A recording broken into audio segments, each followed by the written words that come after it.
खुलुमबाय लोगोफोर, गोजोन फुंबिलि बयनिसिमबो। नोंथांमोनखौ डियार ब्रह्म चेनेलाव फिन खेबसेबाव बरायनाय बावहरबाय। आं दिनै नोंथांमोननि सिगाङाव माखासे रादाब लानानै फैबावलायबाय।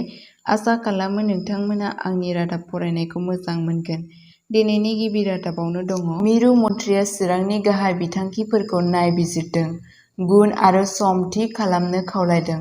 मिरु मन्थ्रि डक्टर एल मुरुगनआ आसामनि चिरां जिल्लायाव गाहाय बिथांखिफोरनि दावगानायखौ नायबिजिरो आरो गासै दावगानायाव गोजोननाय फोरमायो। बिथाङा सम मथे आबुं खालामनाय आरो गुन गोनां खामानिनि गोनांथिनि सायाव गोसो होदोंमोन। बे सावरायनाय मेलनि समाव मन्थ्रि मुरुगनआ सा-सानजा भारतनि जौगानायखौ दावगाहोनो थाखाय हेफाजाबारि नाजानायफोर आरो बिथांखिफोरखौ गोहोम गोनां मावफुंनो थुलुंगा होदोंमोन। बे जथुम्मायाव सोलोंथाइ, सावस्रि जोथोन, आबाद आरो दै जगायनाय बायदि गाहाय बिबानफोर आरो बिथांखिफोरनि सायाव नोजोर होनाय जादोंमोन। सावरायनायाव नाबार्ड, अरुणोदय आरो मोनसे जिल्ला, मोनसे दिहुनथाय बायदि हाबाफारिफोरखौबो लाफानाय जादोंमोन। मन्थ्रिनि दावबायनायनि थांखिया ओनसोलाव जौगानायखौ बांहोनाय आरो सोरखारि बिथांखिफोरखौ मोजाङै मावफुंनायखौ रोखा खालामनाय।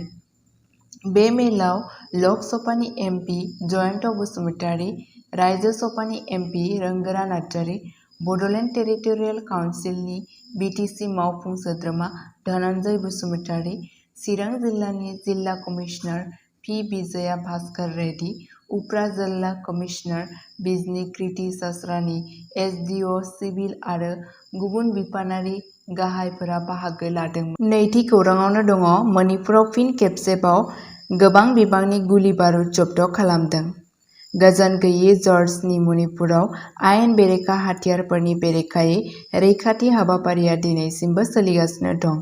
रैखाथि हान्जाया रायजोनि काकसिं आरो सानजा इम्फल जिल्लाफोरनि गुबुन गुबुन ओनसोलफोराव सिग्रोमदोंमोन आरो गंसे स्टेइन मेसिन गन, गंनै 9mm पिस्तल, गंनै सिंगल बेरेल गन, मोन 10 ग्रेनाइड, गंसे स्टेइन एम.के.भि राइफल, गंनै 12 बेरनि सिंगल बेरेल राइफल, गंनै 9mm पिस्तलजों लोगोसे मेगजिनफोर जब्द खालामदोंमोन होनना खौरां बिजोंनिफ्राय मिथिनो मोननाय जादों।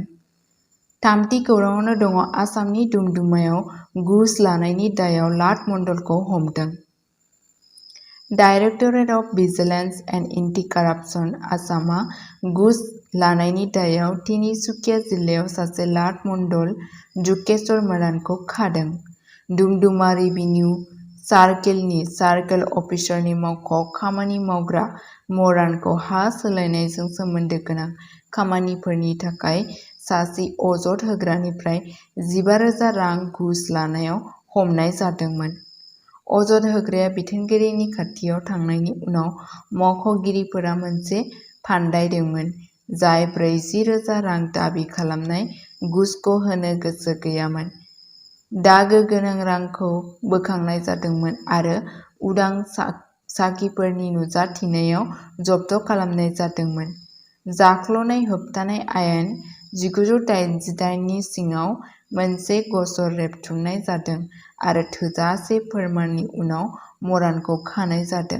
बे हमनाया रायजोआव जाख्ल'नायखौ दबथायनो थाखाय बिथोनगिरि नाजानायखौ दिन्थियो। ब्रैथि खौराङावनो दङ। मणिपुरि रावखौ आसामनि मोनब्रै जिल्लायाव लोगो मावख'आरि राव महरै फोसावबाय।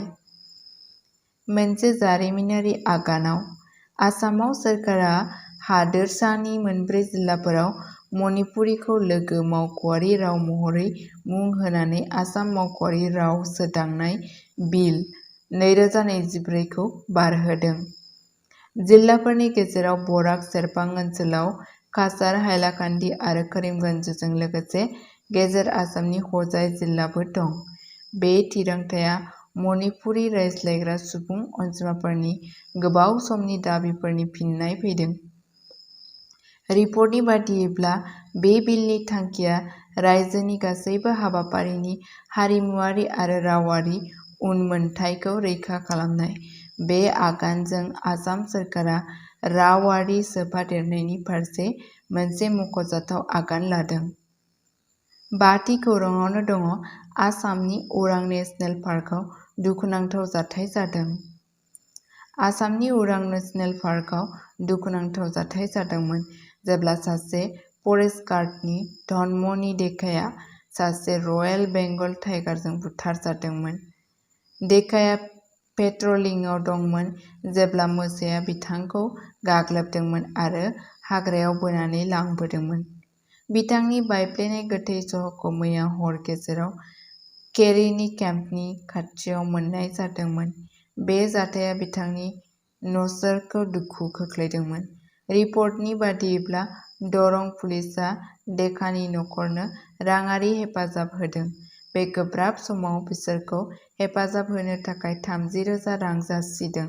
बेयो अरन रैखाथि होग्राफोरजों मोगा-मोगि जानांनाय खैफोदनि मोनसे दुखुनांथाव गोसोखांहोग्रा जाय जोंनि हाग्रानि जिब आरो मिथिंगायारि सम्पदफोरखौ रैखाथि होनो खामानि मावो। एसेनोसै, गोजोन्थों।